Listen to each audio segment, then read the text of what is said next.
ನಮ್ಮ ಚಿತ್ತ ಶುದ್ಧಿಯಾಗೋ ಹಾದಿ ಎಷ್ಟೇ ದೂರ ಹೋದ್ರೂ ಮರಿಬೇಡ ನಿನ್ನ ಬೇರು ನಿನ್ನ ಸಾಧನೆಗೆಲ್ಲ ಇದುವೇ ಆದಿ ಪಾಠಶಾಲಾ ಪಾಠಶಾಲಾ ಪಾಠಶಾಲಾ ಪಾಠಶಾಲಾ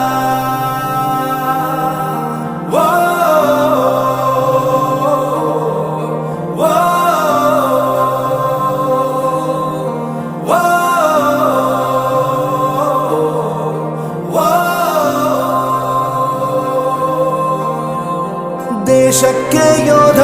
ನಾಡಿಗೆ ರೈತ ಬಾಳಿಗೆ ಗುರುವೊಬ್ಬ ತಾನೆ ಅಕ್ಷರ ಕಲಿಸೋ ಜ್ಞಾನ ಅಳಿಸೋ ಅವನು ಅನ್ನದಾತಾನೆ